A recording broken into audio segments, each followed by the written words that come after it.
അങ്ങനെ നമ്മുടെ പ്രകാശന് ഒരു മകൾ കൂടി ജനിച്ചിരിക്കുകയാണ്. കാർത്തിക തന്നെയാണ് നമ്മുടെ പ്രകാശന്റെ മകൾ.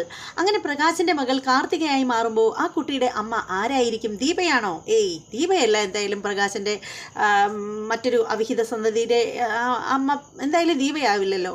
പക്ഷേ ആരാണെന്നുള്ള സംശയം നിങ്ങൾക്ക് എല്ലാവർക്കും ഉണ്ടാവും. അങ്ങനെ പ്രകാശനൊരു മകളുണ്ടോ? ഉണ്ടെങ്കിൽ അത് ആരാണ്? ആ കുട്ടിയുടെ അമ്മ ആരാണ്? എങ്ങനെയാണ് ആ കുട്ടിയുടെ ജനനം എന്നൊക്കെ എല്ലാവർക്കും ഭയങ്കരമായ സംശയങ്ങളുണ്ടായിരിക്കും. എനിക്കും ഭയങ്കരമായ സംശയത്തിലാണ് ഇങ്ങനെ ഇരിക്കുന്നത്. അപ്പോൾ ആ സംശയമൊക്കെ നമുക്ക് എല്ലാവർക്കും പരിഹരിക്കണം. എല്ലാവർക്കും എല്ലാം ക്ലിയർ ആയിട്ട് പറഞ്ഞു തരാം. പക്ഷേ അതിന് മുമ്പായിട്ടൊരു കാര്യം, ആരെങ്കിലും നമ്മുടെ ചാനൽ സബ്സ്ക്രൈബ് ചെയ്യാതെ ഉണ്ടെങ്കിൽ എത്രയും പെട്ടെന്ന് പോയി സബ്സ്ക്രൈബ് ചെയ്തിട്ട് വരൂ. അതോടൊപ്പം തന്നെ ബെല്ലൈക്കൻ കൂടി ക്ലിക്ക് ചെയ്തേക്കണം. എന്നാലായിരിക്കും ഞാനിടുന്ന വീഡിയോകളുടെ നോട്ടിഫിക്കേഷൻ അപ്പോഴായിട്ട് നിങ്ങൾക്ക് കിട്ടുക. അപ്പോൾ നമുക്ക് നേരെ റിവ്യൂയിലേക്ക് പോകാം. അങ്ങനെ നമ്മുടെ കാർത്തിക എന്നാണ് കേട്ടോ ആ കുട്ടിയുടെ പേരൊന്നും ഇതുവരെ പറഞ്ഞിട്ടില്ലായിരുന്നു. കാർത്തിക എന്നാണ് ആ കുട്ടിയുടെ പേര്. കുട്ടി ഇങ്ങനെ ബാലണ്ണൻ്റെ വർക്ക്ഷോപ്പിലേക്ക് വരികയാണ് നമ്മുടെ കാർത്തിക. അതിനുശേഷം കാർത്തിക പറയുകയാണ്, എനിക്ക് നല്ലൊരു ഡ്രൈവറെ ആവശ്യമുണ്ട് എന്നിങ്ങനെ പറയുകയാണ്. അപ്പോൾ ബാലണ്ണൻ നമ്മുടെ പ്രകാശിൻ്റെ പേര് പറയുകയാണ്. പ്രകാശൻ നല്ലൊരു ഡ്രൈവറാണ്, പക്ഷേ പുള്ളിക്കാരൻ്റെ ഹാർട്ടിന് കുറച്ച് പ്രശ്നമൊക്കെ ഉണ്ട്. അതുകൊണ്ട് എപ്പോഴാണ് നിങ്ങളുടെ ഹാർട്ട് പണി മുടക്കുന്നതെന്നൊന്നും പറയാൻ പറ്റില്ല. അങ്ങനെയാണെങ്കിൽ നല്ല ഡ്രൈവറാണ്, പിന്നെ നല്ലൊരു മെക്കാനിക് കൂടിയാണ്. അതുകൊണ്ട് തന്നെ വണ്ടി എവിടെയെങ്കിലും ആയി പോവുകയാണെങ്കിൽ അങ്ങേരെ അതൊക്കെ റെഡിയാക്കി എടുത്തോളും എന്നൊക്കെ ഇങ്ങനെയുള്ള കാര്യങ്ങളൊക്കെ നമ്മുടെ ബാലണ്ണൻ പറഞ്ഞ് മനസ്സിലാക്കി കൊടുക്കുകയാണ്. അപ്പോൾ നമ്മുടെ കാർത്തിക പറയുകയാണ്, അതിലൊന്നും എനിക്ക് കുഴപ്പമില്ല. ഹാർട്ട് അറ്റാക്ക് ഒക്കെ ഇപ്പം എല്ലാവർക്കും സർവ്വസാധാരണ ആണല്ലോ. ഹാർട്ട് അറ്റാക്ക് ഉണ്ടെന്നും പറഞ്ഞ് ഒരു മനുഷ്യനെ അകറ്റി നിർത്തേണ്ട കാര്യമൊന്നുമില്ല. പിന്നെ ഞാൻ അധികം അങ്ങനെ ലോങ് ഓട്ടോ ഒന്നും പോവാറില്ല. ഇനി അഥവാ ലോങ് ഓട്ടോ ഒക്കെ പോകുന്നുണ്ടെങ്കിൽ തന്നെ വയ്യാതെ എങ്ങനെ ആയിക്കഴിഞ്ഞാൽ ഞാൻ ഹോസ്പിറ്റലിലൊക്കെ എത്തിച്ചോളാം എന്നിങ്ങനെ നമ്മുടെ കാർത്തിക പറയുകയാണ്. അതിനുശേഷം നമ്മുടെ കാർത്തിക ഒരു കാർഡ് കൊടുക്കുകയാണ്. എന്നിട്ട് പറയുകയാണ്, ഇതിനകത്ത് എൻ്റെ അഡ്രസ്സും ഫോൺ നമ്പരും ഒക്കെ ഉണ്ട്. പ്രകാശ് എന്ന് പറയുന്ന ആളോട് എന്നെ കോൺടാക്റ്റ് ചെയ്യാൻ പറയൂ എന്ന് പറഞ്ഞിട്ട് നമ്മുടെ കാർത്തിക പോവുകയാണ്. അപ്പോൾ നമ്മുടെ ബാലണ്ണൻ ഓർക്കുകയാണ്, ഈ പ്രകാശൻ ഇനി ഈ പെങ്കൊച്ചിനേണി ആവോ എന്നൊക്കെ ഇങ്ങനെ ചിന്തിക്കുകയാണ് നമ്മുടെ ബാലണ്ണൻ. കാരണം പ്രകാശൻ്റെ സ്വഭാവം നന്നായിട്ട് നമ്മുടെ ബാലണ്ണൻ അറിയാം. അതിനുശേഷമാണെങ്കിലുണ്ടല്ലോ നമ്മുടെ ഇങ്ങനെ നല്ല ഗഹനമായ ചിന്തയിലാണ് നമ്മുടെ പ്രകാശൻ. ഇങ്ങനെ ഇരുന്ന് ആലോചിച്ച് കൂട്ടുകയാണ് നമ്മുടെ പ്രകാശൻ. അങ്ങനെ ആലോചിച്ചുകൊണ്ട് കൂട്ടിക്കൊണ്ടിരിക്കുമ്പോഴത്തേക്ക് ഇതേ വരുന്നു നമ്മുടെ മുത്തശ്ശി അങ്ങോട്ടേക്ക് വരികയാണ്. നമ്മുടെ മൂങ്ങാ മുത്തശ്ശി വന്നിരിക്കുകയാണ്. അങ്ങനെ ചോദിക്കണം, മോനെ പ്രകാശ, നീ എന്താ മക്കളെ ഇങ്ങനെ ആലോചിച്ചുകൊണ്ടിരിക്കുന്നത് എന്നിങ്ങനെ ചോദിക്കുകയാണ്. പുള്ളിക്കാരത്തിയുടെ കയ്യിൽ വലിയൊരു ബിഗ് ചോപ്പറൊക്കെ ഇരിപ്പുണ്ട്. വന്ന ഉടനെ ചോപ്പറൊക്കെ അങ്ങോട്ടേക്ക് കൊണ്ടുവയ്ക്കുകയാണ്. എന്നിട്ട് പറയുകയാണ്, എടാ മോനെ പ്രകാശ, പണ്ടത്തെ സ്വഭാവമൊന്നുമല്ല ശാരിക്കിപ്പം നല്ല മാറ്റമുണ്ട് മോനെ എന്നിങ്ങനെ പറയുകയാണ്. അപ്പോൾ പ്രകാശൻ ഇങ്ങനെ അന്തം വിട്ടിരിക്കുകയാണ്. എന്താ അമ്മേ ഇപ്പം ഭയങ്കര മാറ്റം? എടാ പ്രകാശ, പണ്ട് ഒരു മയമൊന്നും ഇല്ലായിരുന്നല്ലോ ശാരിക്ക്. ദേ ഇപ്പം അവർ നന്നായിട്ട് മാറിയിടാ പ്രകാശ. ദേ എന്നോട് ഇന്ന് പറയുകയാണ് കേട്ടോ, ഭക്ഷണം ബാക്കി വരുന്നത് രാത്രിയിൽ വൈകുന്നേരത്തെ പണിയൊക്കെ കഴിഞ്ഞിട്ട് വരുന്ന സമയത്തുണ്ടല്ലോ, ബാക്കി വരുന്ന ഭക്ഷണം വീട്ടിലോട്ട് കൊണ്ടുവരാനുള്ള അനുവാദമൊക്കെ തന്നിട്ടുണ്ട്. അതാണോ അമ്മേ മാറ്റം? പിന്നല്ലാതെ. അത് മാത്രമല്ലടാ പ്രകാശ, ഞാൻ അവരോട് പറഞ്ഞിട്ടുണ്ട്, ഈ മാസം എന്തായാലും എനിക്ക് 12,000 രൂപ വേണമെന്ന് ഞാൻ പറഞ്ഞിട്ടുണ്ട്. അത് തരാമെന്ന് ശാരിക്കുഞ്ഞ് സമ്മതിക്കുകയും ചെയ്തിട്ടുണ്ട്. എങ്ങനെ വെച്ച് നോക്കിയാലും ഒരു 10-12,000 രൂപ ഉണ്ടെങ്കിൽ നമ്മളുടെ രണ്ടുപേരുടെയും കാര്യമൊക്കെ നന്നായിട്ട് കഴിയൂടെ പ്രകാശ. അതുമാത്രമല്ല, ഇപ്പോൾ എനിക്ക് 3 നേരവും ഭക്ഷണം അവിടെ നിന്നാണ്. പിന്നെ നിനക്ക് രാവിലെ എന്തെങ്കിലും ഞാൻ ഇത്തിരി ഒന്ന് വെച്ചിട്ട് പോയാൽ പോരെ, രാത്രിയിലത്തെ ഭക്ഷണം അവിടെ നിന്ന് കൊണ്ടുവരികയും ചെയ്യാം. അപ്പം നമ്മുടെ കാര്യമൊക്കെ അങ്ങ് നടക്കുമല്ലോ. മരുന്നും ഗുളിയും വീട്ടുവാടകയും ഒക്കെ നടക്കും എന്നിങ്ങനെ പറയുകയാണ് നമ്മുടെ മുത്തശ്ശി. അത് കേൾക്കുമ്പോൾ പ്രകാശം പറയണം, അമ്മയ്ക്ക് നാണമില്ലേ ഇങ്ങനെയൊക്കെ പറയാൻ? അവർ കഴിച്ചിട്ട് ബാക്കി വരുന്ന ഭക്ഷണം വേണോ അമ്മേ ഞങ്ങൾ കഴിക്കാനായിട്ട്? എന്താണ് പ്രകാശ നീ ഇങ്ങനെയൊക്കെ പറയുന്നത്? പിന്നെ ഇങ്ങനെയല്ലാതെ എന്താ അമ്മേ ഞാൻ പറയുന്നത്? ഞങ്ങൾ എന്താ പട്ടിയാണോ? സാധാരണ ആഹാരം മിച്ചം വരുന്നത് പട്ടിക്കും പൂച്ചയ്ക്കും ഒക്കെ അല്ലേ അമ്മേ കൊടുക്കുന്നത്? അവരുടെ ആവശ്യം കഴിഞ്ഞിട്ട് ബാക്കി വരുന്ന ഭക്ഷണം കൊണ്ടുവരാൻ പറഞ്ഞാൽ അതിനർത്ഥം എന്താ? അവർ കഴിച്ചതിൻ്റെ ബാക്കി കഴിക്കാനാണോ നമ്മൾ ഇരിക്കുന്നത് എന്നൊക്കെ നമ്മുടെ പ്രകാശൻ്റെ ഈഗോയൊക്കെ വർക്കൗട്ട് ആവുകയാണ്. അപ്പോൾ ഇത് കേൾക്കുമ്പോഴത്തേക്കും നമ്മുടെ മുത്തശ്ശി പറയുകയാണ്, എന്തിനാടാ മോനെ, എന്തിനാ നീ ഇങ്ങനെയൊക്കെ ചിന്തിക്കുന്നത്? ഇങ്ങനെയൊക്കെ ചിന്തിച്ചാൽ ജീവിക്കാൻ പറ്റൂടാ പ്രകാശ എന്നിങ്ങനെ പറയുകയാണ്. അപ്പോൾ ആ സമയത്ത് നമ്മുടെ പ്രകാശം പറയണേ, എൻ്റെ അമ്മ ഇങ്ങനെ വയസ്സാം കാലത്ത് ഇങ്ങനെ ഇട്ട് കഷ്ടപ്പെട്ട് തിന്നുന്നതിൽ എനിക്ക് നല്ല വിഷമമുണ്ട്. അതുകൊണ്ട് ഞാനിപ്പോൾ ഒരു കാര്യം ചെയ്യാനായിട്ട് പോവുകയാണ്. എന്താടാ പ്രകാശ? അത് മറ്റൊന്നും അല്ല അമ്മേ, എന്നെ ബാലണ്ണൻ ഇന്നൊന്ന് വിളിച്ചിട്ടുണ്ടായിരുന്നു. ബാലണ്ണൻ്റെ കെയർ ഓഫിൽ ഒരു പെൺകൊച്ചിന് വണ്ടി ഓടിക്കാനായിട്ട് ചെല്ലാനുള്ള ആ ഒരു ഓഫർ പറഞ്ഞിട്ടുണ്ട്. അപ്പോൾ അതിന് പോകാമെന്ന് പറഞ്ഞ് ഞാനിരിക്കുകയാണ്. എങ്ങനെയായാലും ഒരു 10-25,000 രൂപ ഏറ്റവും കുറഞ്ഞ് എനിക്ക് കിട്ടും. അതുപോലെ അമ്മേ നമുക്ക് രണ്ടുപേർക്കും സുഖമായിട്ട് ജീവിക്കാൻ എടാ മോനെ പ്രകാശ, നീ ഇപ്പം ആവശ്യമില്ലാത്ത ചിന്തകളൊന്നും എടുത്ത് തലയിൽ വെക്കണ്ട കേട്ടോ. ഇപ്പം നിന്റെ സർജറി അങ്ങോട്ട് കഴിഞ്ഞതേ ഉള്ളൂ. ഡോക്ടർ പറഞ്ഞതാണ് ഏറ്റവും കുറഞ്ഞ ഓരോ മാസമെങ്കിലും ഒരുപോലെ റെസ്റ്റ് എടുക്കണമെന്നാണ് പറഞ്ഞത്. ഇതിൻ്റെ ഇടയിൽ നീ വെറുതെ ആവശ്യമില്ലാത്ത വേലയ്ക്കൊന്നും പോവല്ലേടാ മോനെ. എൻ്റെ അമ്മേ, അങ്ങനെയൊന്നും ഒരു കുഴപ്പമില്ലമ്മേ. ഇപ്പോൾ വണ്ടി ഓടിക്കുന്നതൊന്നും എനിക്ക് പുത്തരിയല്ലല്ലോ. അല്ലെങ്കിൽ തന്നെ ഇപ്പോൾ പണ്ടത്തെ കണക്ക് പേടിക്കേണ്ട ഒരു കാര്യമില്ലമ്മേ. എൻ്റെ ചങ്കൊന്നും അങ്ങനെ പറഞ്ഞു പോകത്തൊന്നുമില്ല. അല്ലടാ മക്കളെ, ഇപ്പം എന്തായാലും നീ പോകണ്ട. അങ്ങനെയാണെങ്കിൽ ഒരു കാര്യം ചെയ്യാം. അമ്മ ഒരു 1-2 മാസവും കൂടെ അവിടെ പോവാം. അതിനുശേഷം മോൻ പോയാൽ മതി എന്നിങ്ങനെ പറയണം. അത് കേൾക്കുമ്പോൾ പ്രകാശം പറയണം, അല്ലമ്മേ അത് ശരിയാവത്തില്ല. എന്തായാലും എൻ്റെ ആ സ്ത്രീയുടെ കാർഡ് തന്നിട്ടുണ്ട്, ഞാൻ അതിൽ നോക്കി ഞാൻ അവരുമായിട്ടൊന്ന് സംസാരിക്കട്ടെ എന്നിങ്ങനെ പറയണം. അപ്പോൾ ആ സമയത്തിന് നമ്മുടെ അമ്മ എന്ത് ചെയ്യുന്നോ, കൊണ്ടുവന്ന ബിഗ് ഷോപ്പറിലുള്ള സാധനം കൊണ്ട് കിച്ചണിലേക്ക് പോവുകയാണ്. അപ്പോൾ ആ സമയത്തിന് നമ്മുടെ പ്രകാശം ഫോൺ വിളിക്കുമ്പോഴത്തേക്ക് ഈ പറയുന്നത് പോലെ നമ്മുടെ കാർത്തിക കാർ ഓടിച്ച് പോവുകയാണ്. അങ്ങനെ പ്രകാശിൻ്റെ കോൾ വരുമ്പോൾ പുള്ളിക്കാരത്തി വണ്ടി സൈഡിൽ ഒതുക്കിയിട്ട് ഇറങ്ങുകയാണ്. അപ്പോൾ പ്രകാശ് വിളിക്കുമ്പോഴത്തേക്ക് അവർ ചോദിക്കുകയാണ്, ഹലോ ആരാണ് എന്നിങ്ങനെ ചോദിക്കുകയാണ്. ഇത് ഞാനെന്ന് പറയുമ്പോൾ ഞാൻ പ്രകാശനാണ്. ബാലണ്ണൻ പറഞ്ഞിരുന്നു. ഏത് ബാലണ്ണൻ? വർക്ക്ഷോപ്പിലെ ബാലണ്ണൻ പറഞ്ഞിരുന്നു ഒരു ഡ്രൈവറുടെ വേക്കൻസി ഉണ്ടെന്ന്. ഓ, നിങ്ങളാണല്ലേ അത് എന്നിങ്ങനെ പറയുകയാണ്. അപ്പോഴത്തേക്ക് നമ്മുടെ കാർത്തികയുടെ മനസ്സിലേക്ക് ഇങ്ങനെ കയറി പോവുകയാണ്. ഞാൻ കേൾക്കാൻ ആഗ്രഹിച്ചിരുന്ന സ്വരം ഞാൻ കേട്ടു എന്നിങ്ങനെ പുള്ളിക്കാരത്തി മനസ്സിൽ വെച്ചിരിക്കണം. ഇതായിരുന്നു ഞാൻ കേൾക്കാൻ ആഗ്രഹിച്ച സ്വരം എന്നൊക്കെ നമ്മുടെ കാർത്തിക ഇങ്ങനെ മനസ്സിൽ പ്ലാൻ ചെയ്യുകയാണ്. എന്തൊക്കെയോ ഗൂഢമായ രീതിയിൽ നമ്മുടെ കാർത്തികയുടെ മുഖമൊക്കെ പോവുകയാണ്. അപ്പോൾ നമ്മുടെ പ്രകാശം പറയുകയാണ്, മാഡത്തിൻ്റെ വീട്ടിലെ കാർ ഓടിക്കുന്ന കാര്യം ബാലണ്ണൻ പറഞ്ഞിരുന്നു. എനിക്ക് അതിന് കുഴപ്പമൊന്നുമില്ല എന്നിങ്ങനെ പറയുകയാണ്. ഞാൻ തയ്യാറാണ് എന്നിങ്ങനെ പറയുകയാണ്. പക്ഷേ ശമ്പളത്തിൻ്റെ കാര്യമൊക്കെ, ശമ്പളം നിങ്ങൾ ആഗ്രഹിക്കുന്നതിനേക്കാൾ കൂടുതൽ ശമ്പളം ഞാൻ തരും. അതിലൊന്നും എനിക്കൊരു പ്രശ്നവുമില്ല. പിന്നീട് എനിക്ക് അങ്ങനെ സ്ഥിരമായിട്ട് ലോങ് ട്രിപ്പൊന്നുമില്ല. വല്ലപ്പോഴും ഒരിക്കൽ മാത്രമേ എനിക്ക് ലോങ് ട്രിപ്പ് കാണുള്ളൂ. അല്ലാത്തപ്പോഴൊക്കെ ഈ സിറ്റിയിലുള്ള ഓട്ടങ്ങൾ മാത്രമേ കാണുള്ളൂ. അല്ലാതെ വേറെ പ്രശ്നമൊന്നുമില്ല. പക്ഷേ നിങ്ങൾ ചെയ്യുന്ന ജോലിക്ക് അർഹമായ ശമ്പളം ഞാൻ തന്നിരിക്കും.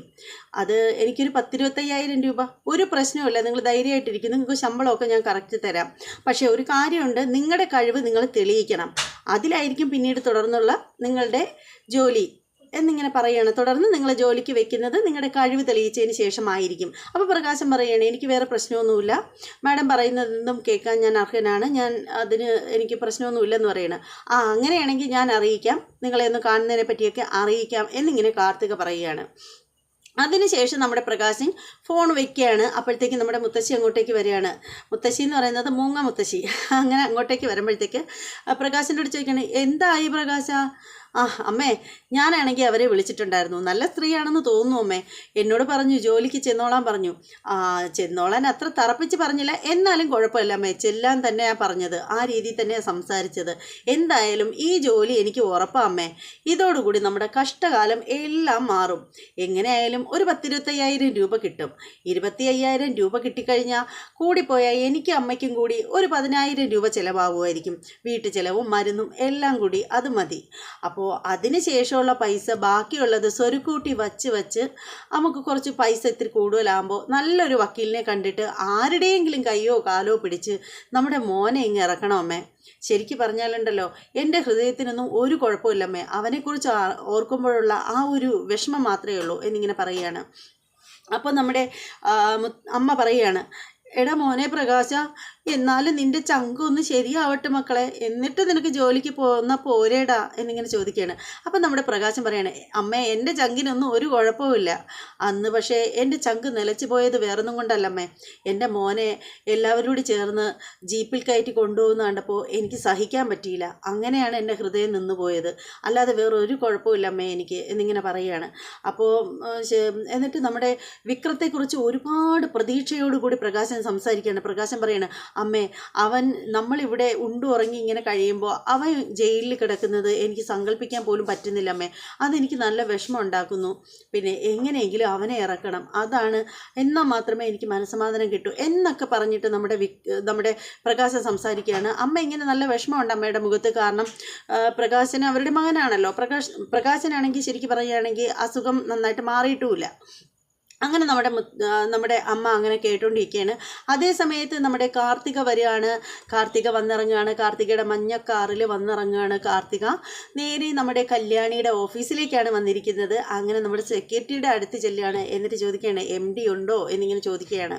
അപ്പോൾ പുള്ളി പറയുകയാണ്, MD എന്ന് പറയുമ്പോൾ കല്യാണി മാഡത്തിനെയാണോ കാണേണ്ടത്, കിരൺ സാറിനെയാണോ എന്നിങ്ങനെ ചോദിക്കണം. എടോ, ഇവിടെ എത്ര MD ഉണ്ട്? അത് MD എത്ര പേരുണ്ട് എന്ന് ചോദിച്ചാൽ കല്യാണി മാഡമാണ് ഇവിടുത്തെ MD. എന്നാൽ കല്യാണി മാഡത്തിനേക്കാളും മുകളിൽ കാര്യങ്ങളൊക്കെ തീരുമാനിക്കുന്നത് കിരൺ സാറാണ് എന്നിങ്ങനെ പറയണം. ശോ, തൻ്റെ കാര്യം കുറേ കഷ്ടമായല്ലോ. ആരാണ് യഥാർത്ഥ MD എന്ന് വെച്ചാൽ അതൊന്ന് തുറന്ന് പറയ് എന്നിങ്ങനെ പറയണം. അപ്പോൾ പുള്ളിക്കാരൻ പറയാണ്, അങ്ങനെ വെച്ച് നോക്കുവാണെങ്കിൽ MD കല്യാണി മാഡം തന്നെ. എന്നാൽ താൻ അതങ്ങ് പറഞ്ഞാൽ മതി, അല്ലാതെ താൻ കൂടുതലൊന്നും സംസാരിക്കണ്ട എന്നിങ്ങനെ പറയുകയാണ്. അതിനുശേഷം ഈ പറയുന്ന പുള്ളിക്കാരത്തി അകത്തേക്ക് ചെല്ലുകയാണ്. റിസപ്ഷൻ്റെ അവിടെ ചെല്ലുകയാണ്. അവിടെ ചെന്നിട്ട് ചോദിക്കുകയാണ്, ഇവിടുത്തെ MD ആരാണ് എന്നിങ്ങനെ ചോദിക്കുകയാണ്. അപ്പോൾ പറയുകയാണ്, ഇവിടെ MD ആയിട്ടുള്ളത് കല്യാണിയാണ്. കല്യാണി മാഡം എന്ന് പറഞ്ഞാൽ ഇൻറ്റീരിയർ വർക്കുകളാണ് ചെയ്യുന്നത്. പിന്നെ ഉള്ളത് അദ്ദേഹത്തിൻ്റെ ഹസ്ബൻഡാണ്, അത് കിരൺ സാറാണ്. സാറാണെങ്കിൽ സൈറ്റിലെ കാര്യങ്ങളും അങ്ങനെയൊക്കെയുള്ള കാര്യങ്ങളൊക്കെ ചെയ്യുന്നത് കിരൺ സാറാണ് എന്നിങ്ങനെ പറയുകയാണ്. കൺസ്ട്രക്ഷൻ കാര്യങ്ങളൊക്കെ കിരൺ സാറാണ് ചെയ്യുന്നതെന്ന് പറയുകയാണ്. ഇത് പറയുന്നത് അവിടുത്തെ മാനേജറാണ് വന്നിട്ട് സംസാരിക്കുന്നത്. അപ്പോൾ അയാളോട് സംസാരിക്കുന്ന സമയത്തിന് ചോദിക്കുകയാണ്, കല്യാണി മാഡത്തിനെ കാണണം, ഞാൻ വിളിച്ച് പറഞ്ഞിട്ടുണ്ടായിരുന്നു എന്നിങ്ങനെ പറയുകയാണ്. അപ്പോൾ അദ്ദേഹം പറയാണ്, കാർത്തിക മാഡം വരും എന്നുള്ള കാര്യം കല്യാണി മാഡം പറഞ്ഞിട്ടുണ്ടായിരുന്നു എന്നിങ്ങനെ പറയുകയാണ്.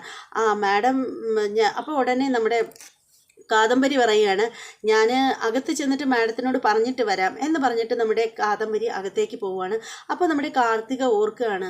അപ്പോൾ തൊട്ടടുത്ത് തന്നെ വേറൊരു കുട്ടി ഇരിപ്പുണ്ട്. അപ്പോൾ നമ്മുടെ കാർത്തിക ഇങ്ങനെ നോക്കിയിട്ടാണ്, ഒരുപക്ഷെ ഇവരായിരിക്കുമോ കാദംബരി, ആരായിരിക്കും കാദംബരി എന്നിങ്ങനെ ആലോചിച്ച് നിൽക്കുകയാണ്. അപ്പോഴത്തേക്ക് കാദംബരി ചെന്നിട്ട് നമ്മുടെ കല്യാണിയോട് ചെന്നിട്ട് പറയണ, കല്യാണി, നിന്നെ കാണാനായിട്ട് കാർത്തികയെന്ന് പേരുള്ള ഒരു ലേഡി വന്നിട്ടുണ്ട്. കാർത്തികയാണോ? അവരെ ഇങ്ങ് കടത്തി വിട് ചേച്ചി, അതിന് മാത്രം എന്തിനാ വന്ന് ചോദിക്കുന്നത്? ഞാൻ പറഞ്ഞിട്ടുണ്ടായിരുന്നല്ലോ കാർത്തിക വരും എന്ന്. എന്നാലും നിന്നോട് ചോദിക്കണ്ടേ?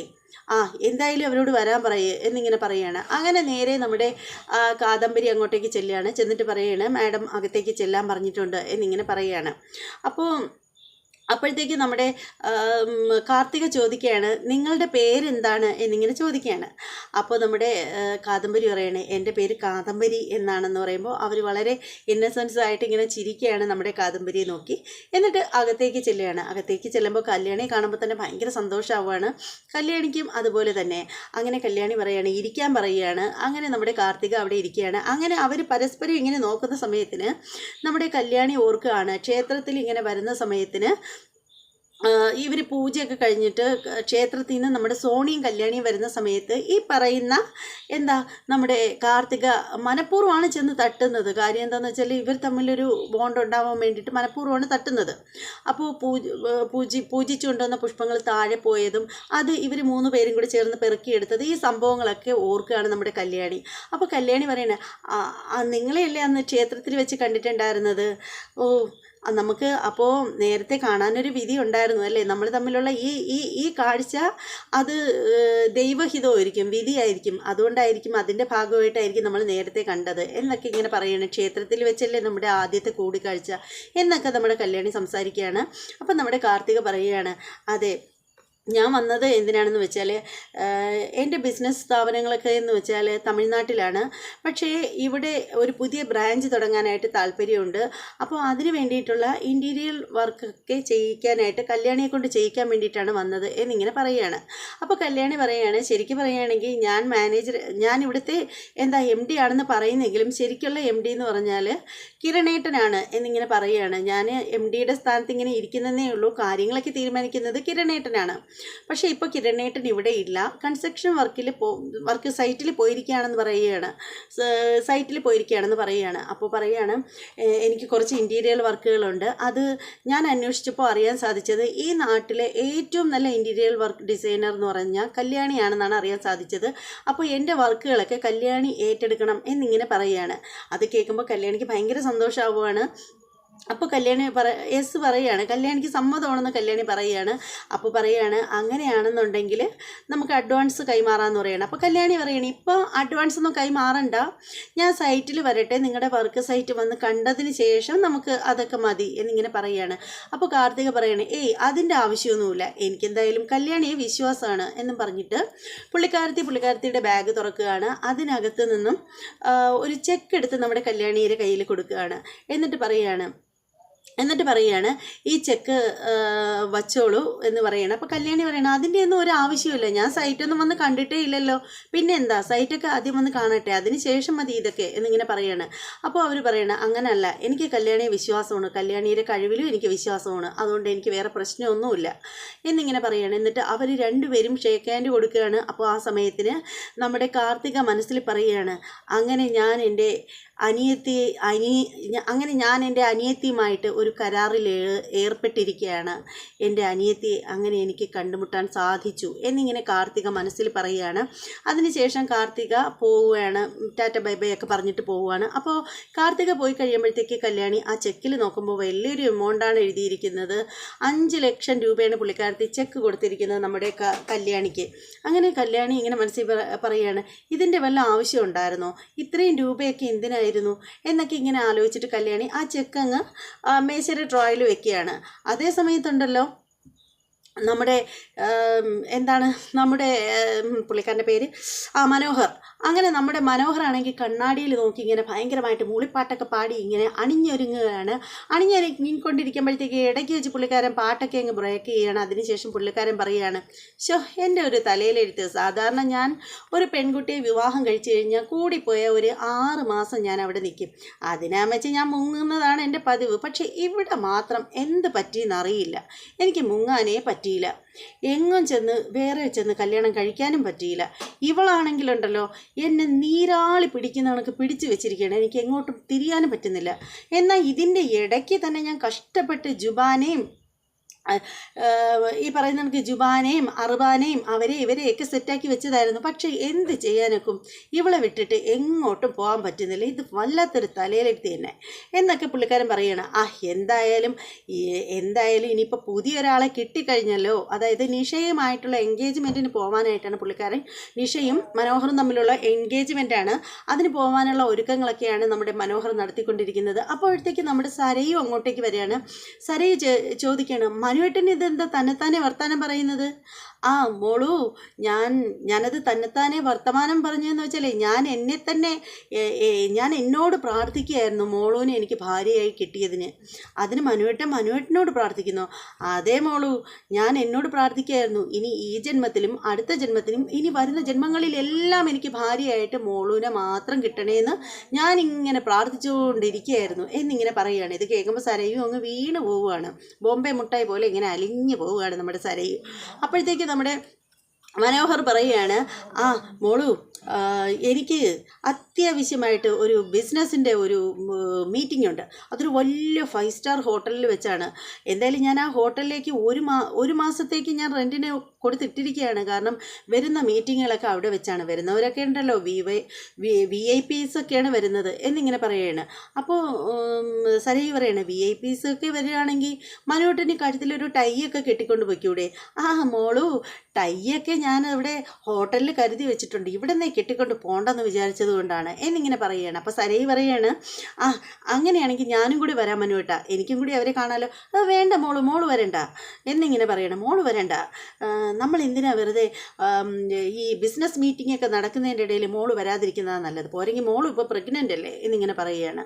അപ്പോൾ സരയ് പറയണേ അങ്ങനെയാണെങ്കിൽ ശരി മനുവേട്ടാ ഇനി ഉള്ള കാലം മൊത്തവും നമുക്ക് ഇവിടെ താമസിക്കേണ്ട മനുവേട്ടാ, എനിക്കാണെങ്കിൽ ഇവിടെ മടുത്തു. ശരിക്കും പറയുകയാണെങ്കിൽ അച്ഛൻ്റെ അമ്മയുടെ മുഖം കണ്ടുകൊണ്ട് ഇവിടെ നിൽക്കുന്നത് വലിയ കഷ്ടമാണ്, കാരണം രണ്ടിനും ഒരു ബോധവും ഇല്ലാത്ത കണക്കാണ് ഇപ്പോൾ പെരുമാറ്റം മൊത്തവും. അപ്പോൾ മനോഹർ പറയുകയാണ് ശരിയാണ് മോളു, നേരത്തെ മോളുവിൻ്റെ അച്ഛന് മാത്രമേ തലയ്ക്ക് വെളിവില്ലാതെ ഉണ്ടായിരുന്നുള്ളൂ.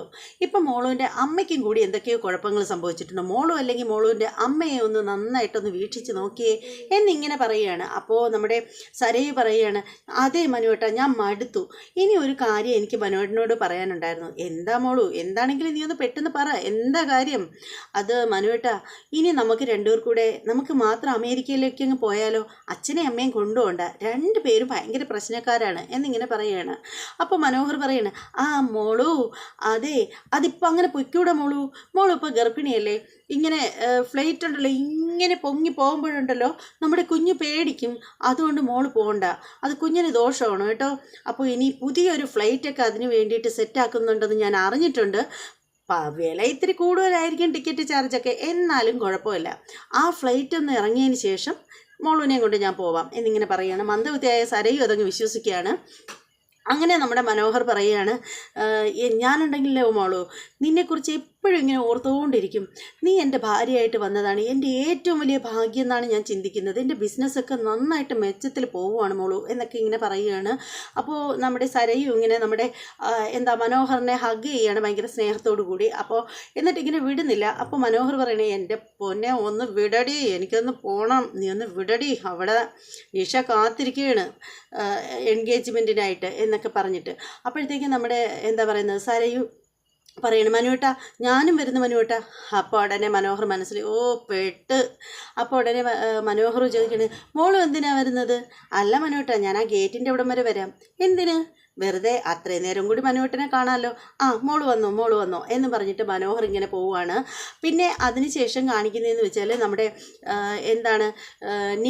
നിഷയുടെ വീടാണ്. നിഷയും മനോഹറും തമ്മിലുള്ള എൻഗേജ്മെൻറ്റ് നടക്കുകയാണ്. അവിടെ അധികം ആരുമില്ല, നിഷയുടെ ബന്ധുക്കളൊന്നും അധികം അങ്ങനെ ആരുമില്ല. അച്ഛനും അമ്മയും അങ്ങനെയൊക്കെ കുറച്ച് പേരെ മാത്രമേ കാണിക്കുന്നുള്ളൂ. അപ്പോൾ ആ സമയത്തിന് മനോഹറിനോട് പറയുകയാണ്, നമ്മൾ ശരിക്കും പറയുകയാണെങ്കിൽ ഇങ്ങനെയല്ല എൻഗേജ്മെൻറ്റ് നടത്താനായിട്ടിരുന്നത്. പക്ഷേ മോന് വലിയ താല്പര്യമില്ല, ആളിനെയൊന്നും വിളിക്കേണ്ടെന്ന് പറഞ്ഞതുകൊണ്ട് മാത്രമാണ് നമ്മൾ ഈ ചടങ്ങ് ഇത്ര സിമ്പിളായിട്ട് ചെയ്യാമെന്ന് വിചാരിച്ചത് എന്നിങ്ങനെ പറയുകയാണ്. അപ്പം നിഷയുടെ അച്ഛൻ പറയുകയാണ്, അല്ലെങ്കിൽ തന്നെ ഇപ്പം എല്ലായിടത്തും ഇങ്ങനെയൊക്കെ തന്നെയാണ്, എൻഗേജ്മെൻറ്റ് അത്ര വലിയ പ്രാധാന്യത്തോടു കൂടിയൊന്നും നടത്താറില്ല, പിന്നീട് വിവാഹം വരുമ്പോൾ വലിയ രീതിയിൽ നടത്തുകയും ചെയ്യാം എന്നിങ്ങനെ പറയുകയാണ്. അപ്പോൾ മനോഹർ പറയുകയാണ്, അത് തന്നെയാണ് നല്ലത്, എനിക്കും അങ്ങനെ ഒത്തിരി ആർഭാടത്തോടു കൂടി വിവാഹ നിശ്ചയം നടത്തുന്നതിനോടൊന്നും ഒട്ടും യോജിപ്പില്ല എന്നിങ്ങനെ പറയണം നമ്മുടെ മനോഹർ പറയുകയാണ്. അങ്ങനെ പറഞ്ഞുകൊണ്ടൊക്കെ നിൽക്കുന്ന സമയത്തിന് ഒരു കാർ അവിടെ വരികയാണ്. കാറിൽ നിന്നും ഇറങ്ങുന്ന ആളിനെ കണ്ടിട്ട് നമ്മുടെ മനോഹർ ഒന്നങ്ങ് ഞെട്ടിപ്പോവുകയാണ്. കാരണം മറ്റാരുമല്ല ഇറങ്ങുന്നത്, നമ്മുടെ കല്യാണിയാണ്. നമ്മുടെ കല്യാണിയെ കാണുകയാണ് നമ്മുടെ മനോഹറും നിഷയും തമ്മിലുള്ള വിവാഹ നിശ്ചയം നടക്കുന്നത്. അപ്പോൾ ഇനി മനസ്സിലാക്കേണ്ട കാര്യമെന്ന് വെച്ചാൽ, ഇവർ തമ്മിലുള്ള വിവാഹ നിശ്ചയം നടക്കുമോ? ഇനി എല്ലാ കാര്യങ്ങളും നമ്മുടെ കല്യാണി അവിടെ അവതരിപ്പിച്ച് മനോഹറിനെ ആകെ വലിച്ച് കീറി ഒട്ടിക്കോ എന്നൊക്കെ അറിയണം എന്നുണ്ടെങ്കിൽ നാളെ എപ്പിസോഡിൻ്റെ റിവ്യൂ വരുന്നത് വരെ എല്ലാവരും കാത്തിരിക്കുക. അപ്പോൾ ഇതുവരെ നമ്മുടെ ചാനൽ സബ്സ്ക്രൈബ് ചെയ്യാത്ത ആരെങ്കിലുമൊക്കെ ഉണ്ടെങ്കിൽ ദയവായി ഒന്ന് സബ്സ്ക്രൈബ് ചെയ്തോളൂ. അതോടൊപ്പം തന്നെ ബെല്ലൈക്കൻ കൂടി പ്രസ് ചെയ്യാൻ മറക്കരുത്. വീഡിയോ ഇഷ്ടമാവുകയാണെങ്കിൽ തീർച്ചയായും ലൈക്ക് ചെയ്യണം, ഇഷ്ടമായില്ലെങ്കിൽ ഡിസ്ലൈക്ക് ചെയ്തോളൂ. ഇനി മറ്റൊരു എപ്പിസോഡിൻ്റെ റിവ്യൂമായിട്ടും പ്രൊമോ വീഡിയോയുമായിട്ടും ഉടനെ വരുന്നതായിരിക്കും. അതുവരെ എല്ലാവർക്കും ബൈ.